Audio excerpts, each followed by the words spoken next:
শুভ সন্ধ্যা বন্ধুরা, তোমাদের সকলকে স্বাগত জানাই আমার ইউটিউব চ্যানেল লেটস টিচে। আজকে আমরা অতি একটি গুরুত্বপূর্ণ বিষয় নিয়ে আলোচনা করতে চলেছি।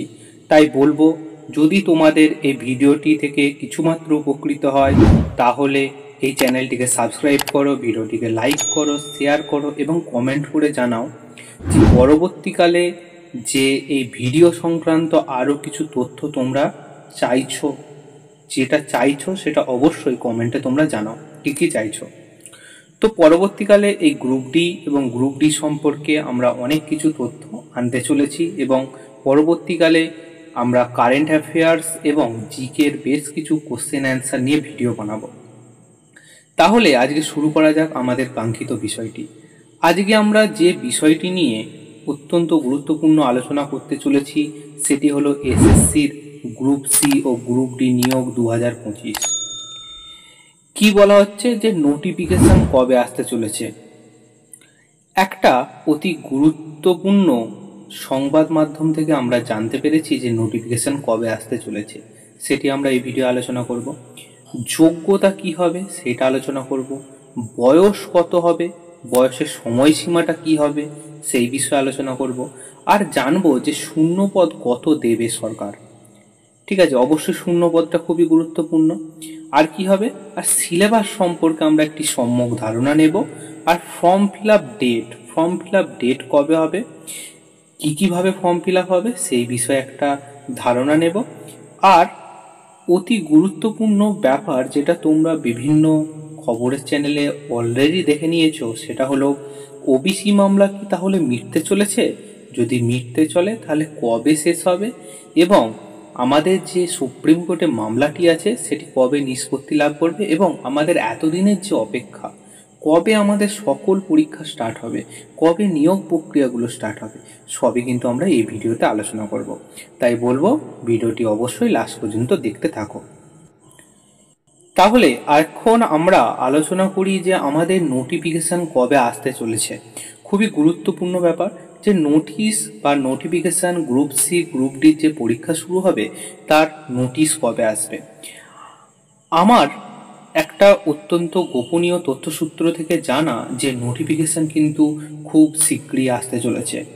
তোমরা এই জুন মাসের 1 কি 2 উইকের মধ্যেই তোমরা এই গ্রুপ সি ও গ্রুপ ডির একটি অলরেডি পুরোপুরি সমস্ত বিস্তারিত একটা নোটিফিকেশান তৈরি দেখতে পাবে, যেখানে তোমরা দেখতে পাবে তার সিলেবাস কি, তার যোগ্যতা কি, কিভাবে কি আছে সব কিন্তু দেখতে পাবে। ঠিক আছে, এইখানটা আমি ক্লিয়ার করে দিলাম যে নোটিফিকেশান কবে আসতে চলেছে। 1 থেকে 2 উইক জুনের তোমরা এর মধ্যেই দেখতে পাবে। এবারে আমরা আলোচনা করব যে গ্রুপ সি ও গ্রুপ ডির যোগ্যতা কি আছে, কারা পরীক্ষা দিতে পারবে, কিভাবে দিতে হবে। তাহলে আমরা দেখে নিই যে গ্রুপ সির মধ্যে যে যোগ্যতা সেটা বলা হচ্ছে এইচএস পাস হতে হবে, অর্থাৎ ক্যান্ডিডেটকে উচ্চ মাধ্যমিক পাস অবশ্যই হতে হবে গ্রুপ ডি সির জন্য। এবং গ্রুপ ডির জন্য কি হতে হবে, গ্রুপ ডির জন্য সেই ব্যক্তিকে মাধ্যমিক পাস একাডেমিক লাগবে, মিনিমাম মাধ্যমিক পাস। ঠিক আছে, আমরা এটা জেনে নিলাম। এবারে আমরা জানবো যে গ্রুপ সি ও গ্রুপ ডির পরীক্ষা দিতে গেলে যে ব্যক্তি পরীক্ষা দেবেন তার হচ্ছে বয়স সীমা কত হওয়া উচিত। গ্রুপ সি এর ক্ষেত্রে যদি আমরা দেখি সেখানে বয়স 18 থেকে 40 বছর, এবং গ্রুপ ডির ক্ষেত্রে বয়স 18 থেকে 40 বছর। এছাড়াও একটা কথা বলা যায় যে কোনো আমরা সরকারি চাকরির পরীক্ষায় বসতে গেলে আমাদের অবশ্যই 18 থেকে 40 বছর বয়স পর্যন্ত লাগে, যে এই বয়সে হয়। এছাড়াও আর যেগুলো আছে সেটা হচ্ছে যে বিভিন্ন যে কাস্টগুলো আছে, যেমন আপনারা ওবিসি হলে 3 বছরের ছাড় পাচ্ছেন ও এসসি এসটি হলে 5 বছরের ছাড় পাবেন। এটা তো সব ক্ষেত্রেই আছে। ঠিক আছে, তাহলে আমরা গ্রুপ সি ও গ্রুপ ডির বয়স সীমা নিয়ে জেনে নিলাম। অত্যন্ত গুরুত্বপূর্ণ একটি বিষয় হলো যে শূন্যপদ কত দেবে সেই সম্পর্কে আলোচনা করব। গ্রুপ সি এর ক্ষেত্রে শূন্যপদ 2989টা দেবে, এবং গ্রুপ ডির ক্ষেত্রে শূন্যপদ 5488 দেবে। তাই বলবো সবাই যারা গ্রুপ সি ও গ্রুপ ডিকে টার্গেট করছো তো বেশি বেশি করে পড়াশোনা স্টার্ট করে দাও। খুব শীঘ্রই তোমরা নোটিফিকেশান পেতে চলেছো, তাই ভালো করে পড়াশোনা করো। এখন আমরা যে বিষয়টি আলোচনা করব সেটি হলো গ্রুপ সি ও গ্রুপ ডি সিলেবাস। তাহলে প্রথমে আমরা আলোচনা করি গ্রুপ সি এর সিলেবাসটি কি আছে। তাহলে গ্রুপ সি এর সিলেবাসটা কি হবে? আপনারা নিশ্চয়ই দেখতে পাচ্ছেন যে গ্রুপ সি এর আমরা সিলেবাসটাকে নিয়ে এসেছি। রিটেন এক্সাম দিতে হবে। রিটেন এক্সামের মধ্যে প্রথমে কি আছে? প্রথমে এ গ্রুপ যেটি আছে সেটি হচ্ছে জেনারেল নলেজ, অর্থাৎ জিকে। জিকে আমাদের কত দিতে হবে? জিকে আমাদের 15 মার্কস দিতে হবে। জিকে আমাদের 15 মার্কস। সেই জিকে 15 মার্কসের মধ্যে আর কি কি থাকবে? যে বিভিন্ন প্রকারের জিকে জেনারেল নলেজ থাকবে। এবারে বি নম্বরে কি আছে দেখুন, কারেন্ট অ্যাফেয়ার্স। কারেন্ট অ্যাফেয়ার্স কত থাকবে? কারেন্ট অ্যাফেয়ার্সও 15 নম্বরই থাকবে। সেই কারেন্ট অ্যাফেয়ার্সের মধ্যে আমাদের কি কি পড়তে হবে?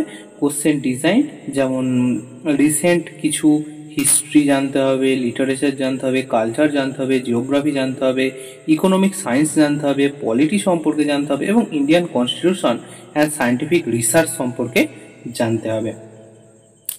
আর কি কি দিতে হবে? আর দিতে হবে যে জেনারেল ইংলিশ, ইংলিশ সম্পর্কে আমাদের ধারণা চাই। ইংলিশ, যে জেনারেল ইংলিশ, সেই জেনারেল ইংলিশও 15 নম্বর। এখানে 15 নম্বরের মধ্যে আপনারা কি পাবেন? 15 নম্বরের মধ্যে আপনারা ফান্ডামেন্টাল ইংলিশ সম্পর্কে পড়তে হবে, ভোকাবুলারি পড়তে হবে, গ্রামার পড়তে হবে, সেন্টেন্স স্ট্রাকচার ভালো করে পড়তে হবে, সিনোনিম পড়তে হবে, অ্যান্টোনিম পড়তে হবে এবং আমাদের যেটা জানতে হবে যে কারেক্ট ইংলিশ ওয়ার্ড, যে সঠিক ওয়ার্ডটি কী হবে, শুদ্ধ অশুদ্ধ এই ব্যাপারটি, এগুলো পড়তে হবে। আর কি আছে যেটা অত্যন্ত গুরুত্বপূর্ণ? ম্যাথ অর্থাৎ অ্যারিথমেটিক অর্থাৎ পাটিগণিত। পাটিগণিত আমাদের জানতে হবে, এখান থেকেও 15 নম্বর আসছে। পাটিগণিতের মধ্যে কি কি পড়তে হবে? পাটিগণিতের মধ্যে আমাদেরকে দেখতে হবে যেটা recurring decimal, divisibility, LCM, HCF, partnership, average, ratio and proportion and percentage, profit and loss, discount, simple interest, time and work and time and distance. তো এই জিনিসগুলো আমাদেরকে ভালো করে পড়তে হবে। এখান থেকে আমরা অঙ্ক বিষয়টি জেনে নিলাম। এখন আমরা চলে যাই যে গ্রুপ ডি, গ্রুপ ডি এর সিলেবাস। তাহলে এখন আমরা আলোচনা করি গ্রুপ ডি। গ্রুপ ডি এর রিটেন এক্সামের কি কি সিলেবাস আছে। তাহলে প্রথমেই দেখুন গ্রুপ ডি এর যে সিলেবাস সেটা হচ্ছে জেনারেল নলেজ। জেনারেল নলেজ অর্থাৎ জিকে, এখানেও আমরা 15 নম্বর পাবো।